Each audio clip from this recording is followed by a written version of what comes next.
모세는 왜 약속의 땅에 들어가지 못했나?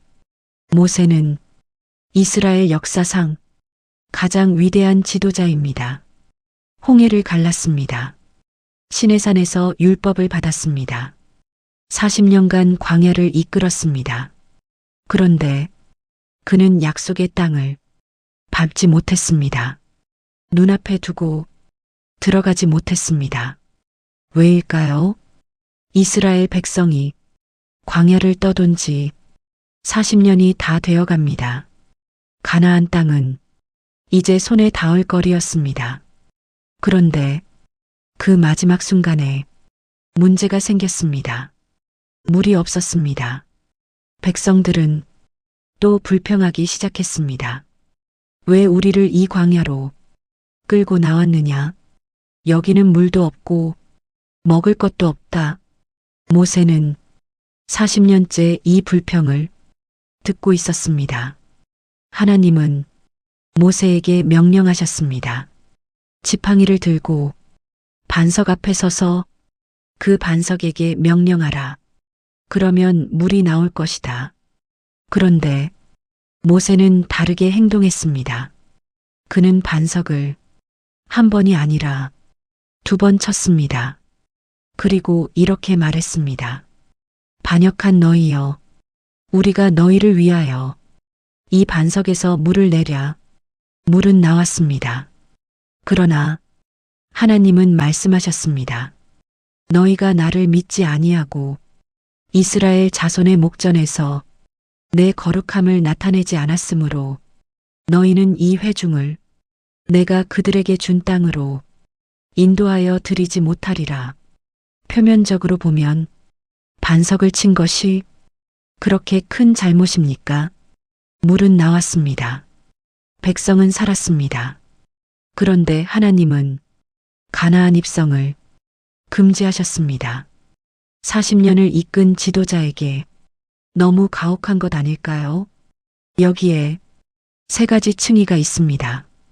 첫 번째 층위는 불순종입니다. 이 장면을 이해하려면 40년 전으로 돌아가야 합니다. 출애굽기 17장, 이스라엘 백성이 광야에서 처음 물이 없어 불평했을 때입니다. 그때도 하나님은 모세에게 명령하셨습니다. 지팡이로 반석을 치라. 모세는 쳤습니다. 물이 나왔습니다. 그 장소 이름이 무리바였습니다. 그런데 민수기 20장, 40년 후 같은 상황이 벌어졌습니다. 이번에 하나님의 명령은 달랐습니다. 반석에게 말하라. 치는 것이 아니었습니다. 말하는 것이었습니다. 모세는 40년 전 방식대로 반석을 쳤습니다. 하나님은 새로운 명령을 주셨습니다. 그러나 모세는 익숙한 방식을 택했습니다. 하나님의 말씀보다 자신의 경험이 앞선 순간이었습니다. 2번째 층위는 거룩함의 문제입니다. 하나님이 모세에게 하신 말씀을 다시 보겠습니다. 내 거룩함을 나타내지 않았으므로 이것이 핵심입니다. 모세는 우리가 물을 내라고 말했습니다. 하나님이 하시는 일을 자신이 하는 것처럼 말했습니다. 40년을 함께한 지도자였지만 그 순간 하나님의 영광이 아니라 자신의 감정이 앞섰습니다. 그런데 이 처벌은 모세 혼자가 아니었습니다. 아론도 함께 가나안에 들어가지 못했습니다. 아론은 반석을 치지 않았습니다. 말도 하지 않았습니다. 그런데 왜 아론도 같은 처벌을 받았을까요? 지도자는 함께 서 있는 것만으로도 책임이 있기 때문입니다. 하나님은 지도자에게 더 높은 기준을 요구하십니다. 백성 앞에 서는 자는 하나님을 대신하는 자이기 때문입니다. 잠깐 멈추고 모세의 입장에서 생각해 봅니다. 그는 40년을 광야에서 보냈습니다. 이집트의 왕자였던 사람이 광야의 목자가 되었고 하나님의 부름을 받아 민족의 지도자가 되었습니다. 그 40년 동안 백성은 끊임없이 불평했습니다. 반역했습니다. 우상을 섬겼습니다. 모세는 그때마다 하나님 앞에 엎드려 백성을 위해 중보했습니다. 그 무게를 40년 동안 혼자 감당했습니다. 신명기를 보면 모세는 하나님께 간절히 구했습니다.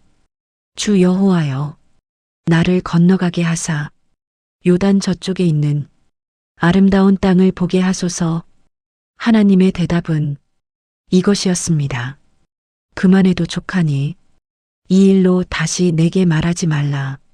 모세는 더 이상 말하지 않았습니다. 그는 알았을 것입니다. 이것이 하나님의 뜻임을. 하나님은 모세에게 느보산에 오르라 하셨습니다. 그리고 가나안 땅 전체를 눈으로 보게 하셨습니다. 발로는 밟지 못했지만 눈으로는 보게 하셨습니다. 훗날 모세는 가나안 땅에 들어가게 됩니다.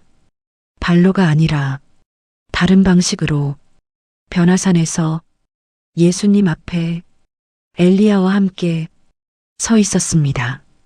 약속의 땅을 밟지 못했던 그가 그 땅의 중심에 서 있었습니다.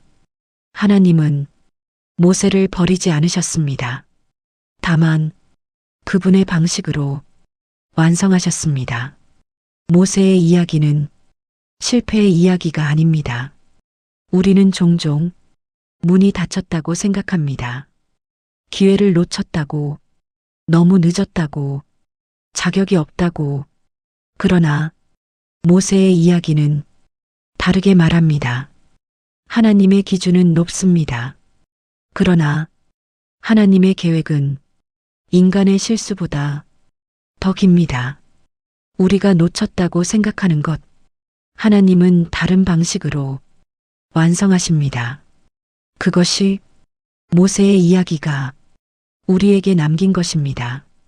그런데 모세가 죽은 후 이상한 일이 벌어집니다. 천사장 미가엘과 사탄이 그의 시신을 두고 싸웠습니다.